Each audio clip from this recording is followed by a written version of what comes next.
এমন একজন মানুষের কথা কল্পনা করুন যার জীবনের একমাত্র লক্ষ্য ছিল ইসলামকে মিথ্যা প্রমাণ করা।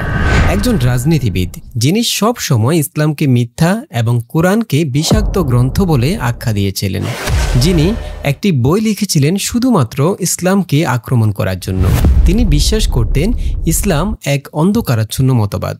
এই অন্ধকারকে সবার সামনে তুলে ধরতেই তিনি হাতে নিয়েছিলেন কলম। কিন্তু তিনি জানতেন না যে কালি দিয়ে তিনি ইসলামের বিরুদ্ধে লিখতে বসেছেন, সে কালি তার হৃদয়ের সব অন্ধকার মুছে দেবে। কি অদ্ভুত পরিহাস! যে বইটি হওয়ার কথা ছিল ইসলামকে আক্রমণের সবচেয়ে বড় অস্ত্র, সেটি হয়ে উঠল তার আত্মসমর্পণের দলিল। প্রিয় দর্শক, আজ আমরা জানব জোরাম ভ্যান ক্লেবেরেনের সেই অবিশ্বাস্য যাত্রার গল্প, যেখানে ঘৃণা পরাজিত হয়েছিল সত্যের কাছে। জোরাম ভ্যান ক্লেবেরেন ছিলেন নেদারল্যান্ডসের ডানপন্থী রাজনৈতিক দল ফ্রিডম পার্টির একজন প্রভাবশালী নেতা। এক দশকেরও বেশি সময় ধরে তিনি ছিলেন ইসলামের কঠোর সমালোচক। তার রাজনৈতিক জীবনের মূল ভিত্তি ছিল ইসলাম বিরোধিতা। কিন্তু প্রশ্ন হলো, কেন তিনি এতটা ইসলাম বিরোধী ছিলেন? জোরাম বেড়ে উঠেছিলেন একটি প্রোটেস্ট্যান্ট খ্রিস্টান পরিবারে। ধর্মতত্ত্ব নিয়ে পড়াশোনা করলেও ইসলাম সম্পর্কে তার ধারণা তৈরি হয়েছিল মূলত মিডিয়া এবং কিছু বিচ্ছিন্ন ঘটনার উপর ভিত্তি করে। নেদারল্যান্ডসে ঘটে যাওয়া কিছু ঘটনা, বিশেষ করে চলচ্চিত্র নির্মাতা থিও ভ্যান গগের হত্যাকাণ্ডের পর তার মনে এই বিশ্বাস জন্মায় যে ইসলাম পশ্চিমা সমাজের জন্য একটি বড় বিপদ। এই চিন্তা থেকেই তিনি সিদ্ধান্ত নেন একটি বই লিখবেন, এমন একটি বই যা ইসলামকে বুদ্ধিবৃত্তিকভাবে পরাজিত করবে এবং এর সব দুর্বল দিক তুলে ধরবে। কিন্তু তার গবেষণা শুরু করলেন ইসলামের মূল ভিত্তিগুলো নিয়ে, আল্লাহ, কোরআন এবং রাসূল সাল্লাল্লাহু আলাইহি ওয়াসাল্লামকে নিয়ে। তার উদ্দেশ্য ছিল অত্যন্ত পরিষ্কার, ইসলামের মূলে আঘাত হানা। বই লেখার জন্য জোরাম গভীর গবেষণায় ডুবে গেলেন। তিনি শুরু করলেন ঈশ্বরের ধারণা নিয়ে। খ্রিস্ট ধর্মে তিনি ট্রিনিটি বা দ্বিত্ববাদে বিশ্বাসী ছিলেন, পিতা, পুত্র এবং পবিত্র আত্মা। কিন্তু গবেষণা করতে গিয়ে তিনি এক যৌক্তিক সংকটে পড়লেন। তার মনে প্রশ্ন জাগল, খ্রিস্টান বিশ্বাস অনুযায়ী যিশু অর্থাৎ ঈসা আলাইহিস ওয়াসাল্লাম যদি ঈশ্বর হন, তাহলে একজন অমর ঈশ্বর কিভাবে মৃত্যুবরণ করতে পারেন? এই বিষয়টি তাকে ভীষণভাবে ভাবাচ্ছিল। এই দ্বিধার উত্তর খুঁজতে গিয়ে তিনি ইসলামের মূল ভিত্তি তাওহীদ বা একত্ববাদের মুখোমুখি হলেন। তিনি দেখলেন ইসলামের স্রষ্টার ধারণা অত্যন্ত পরিষ্কার এবং যৌক্তিক। পবিত্র কোরআনে আল্লাহ বলেন, বলুন, তিনি আল্লাহ এক, অদ্বিতীয়। আল্লাহ অমুখাপেক্ষী। তিনি কাউকে জন্ম দেননি এবং তাকেও কেউ জন্ম দেয়নি এবং তার সমতুল্য কেউই নেই।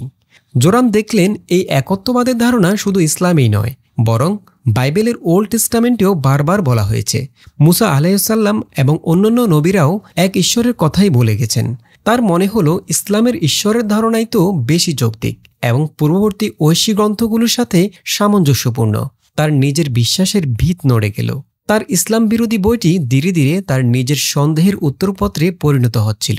তিনি বুঝতে পারলেন বাইবেলে স্রষ্টার ধারণা নিয়ে যা উল্লেখ রয়েছে, খ্রিস্টান পণ্ডিতরা তা মানুষকে শেখায় না। এভাবে কয়েক সপ্তাহ গবেষণা করার পর তিনি বিস্মিত হলেন এবং বুঝতে পারলেন স্রষ্টার একত্ববাদের ধারণাটি সত্য। এরপর থেকে ইসলাম সম্পর্কে তার কৌতূহল আরও বাড়তে লাগলো। তিনি মুসলিম স্কলারদের কাছে ইসলামের বিভিন্ন বিষয়ে জানতে চাচ্ছিলেন। একবার তিনি ক্যামব্রিজ বিশ্ববিদ্যালয়ের অধ্যক্ষ শাইখ আব্দুল হাকিম মুরাদের সাথে যোগাযোগ করলেন এবং তাকে অনেকগুলো প্রশ্ন করলেন। শাইখ আব্দুল হাকিম তার সব প্রশ্নের উত্তর দেন এবং কিছু বই পড়ার উপদেশ দেন। জোরাম তখনও রাসূল সাল্লাল্লাহু আলাইহি ওয়াসাল্লামকে একজন যুদ্ধবাজ নেতা হিসেবে দেখতেন।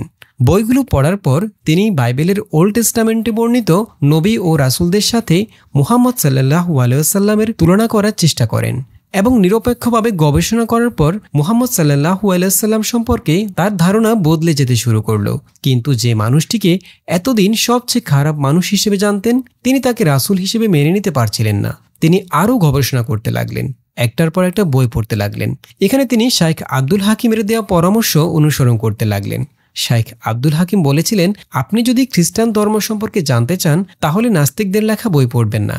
প্রথমে আপনাকে খ্রিস্টান লেখকদের বই পড়তে হবে। একইভাবে ইসলাম ধর্ম সম্পর্কে জানতে মুসলিম লেখকদের বইগুলো প্রথমে পড়বেন।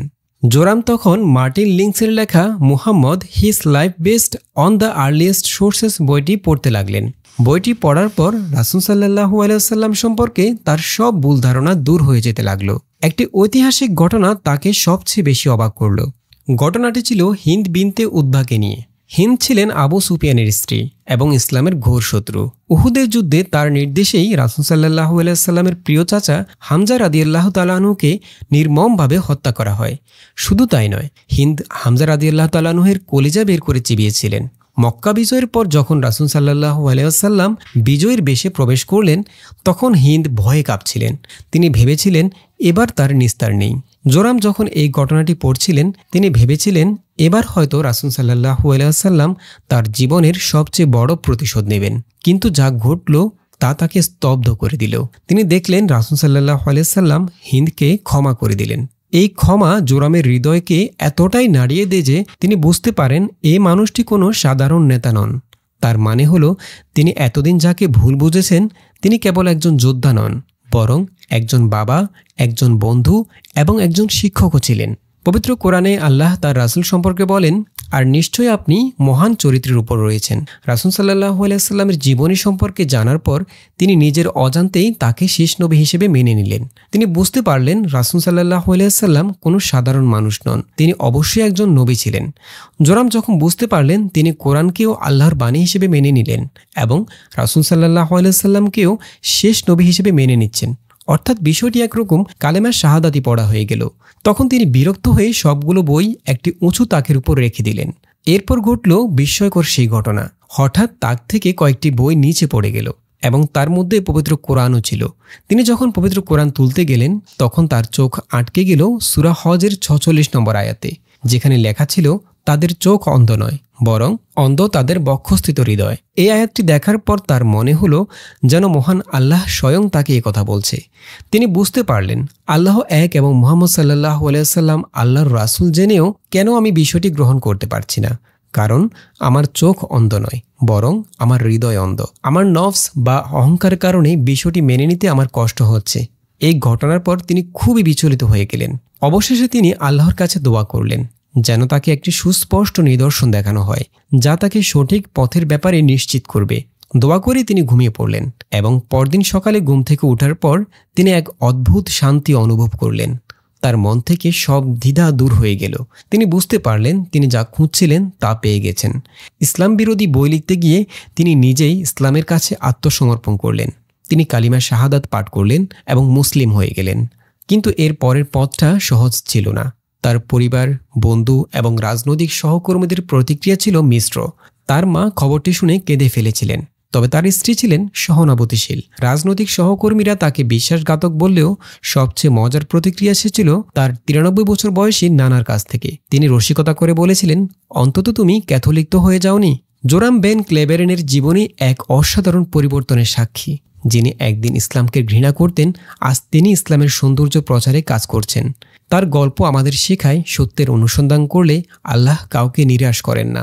আল্লাহ তাআলা বলেন, আল্লাহ যাকে পথ প্রদর্শন করতে চান তার বক্ষকে ইসলামের জন্য উন্মুক্ত করে দেন।